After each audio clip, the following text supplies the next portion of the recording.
আমরা আমাদের নেতা পার্টির ভারপ্রাপ্ত চেয়ারম্যান দেশনায়ক তারেক রহমানের পক্ষ থেকে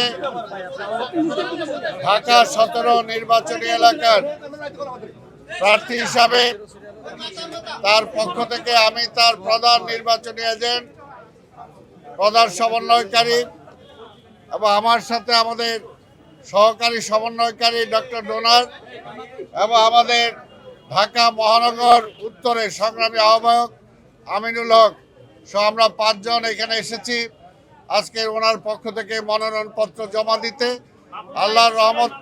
আল্লাহর রহমতে আমরা সুন্দরভাবে তার মনোনয়নপত্র জমা দিয়ে এসেছি।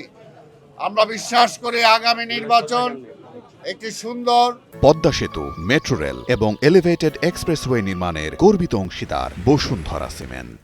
সুষ্ঠু নির্বাচন হবে। দীর্ঘ 17 বছর যে নির্বাচনের জন্য আমরা অপেক্ষা করেছি, দীর্ঘ 17 বছর আমাদের যে নেতাকে তারা প্রবাস জীবনে বাধ্য করেছিল, আজকে আল্লাহর রহমতে জনগণের দোয়ায় তিনি দেশে ফিরে এসেছেন।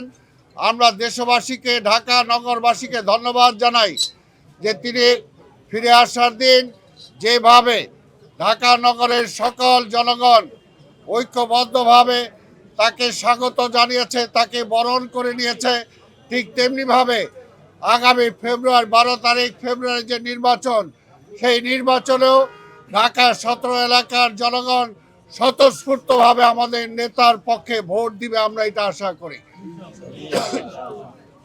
সবেত বন্ধুগণ, আমরা চাই, দেশের জনগণ দীর্ঘদিন ধরে অপেক্ষা করছে একটি ভোটের জন্য, এবং নতুন প্রজন্ম গত 3টি ভোট দিতে পারে নাই।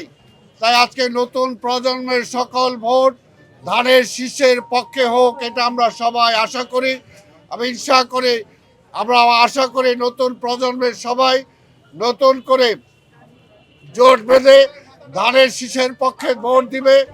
আজকে এখনো নির্বাচন বা দেশ সম্পর্কে অনেক ষড়যন্ত্র চলছে।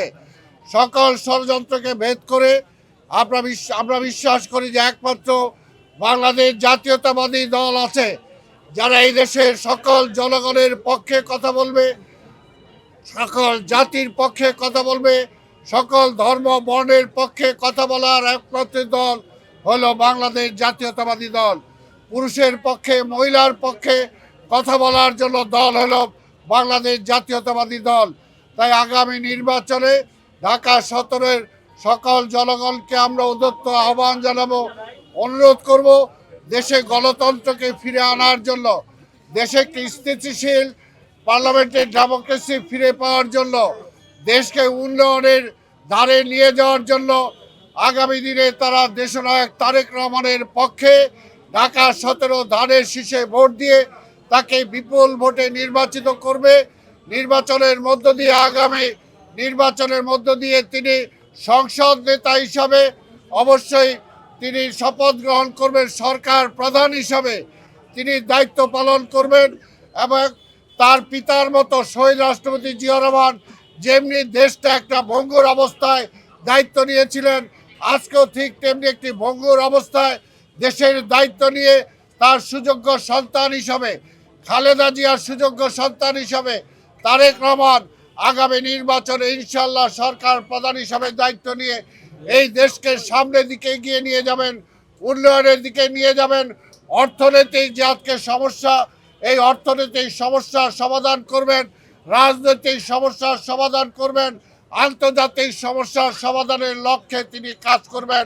আপনারা সবাই তার জন্য দোয়া করবেন, এই আশা পোষণ করে আপনাদের সবাইকে ধন্যবাদ দিয়ে আমার বক্তব্য শেষ করছি এবং আপনাদের সবাই দোয়া চাচ্ছি।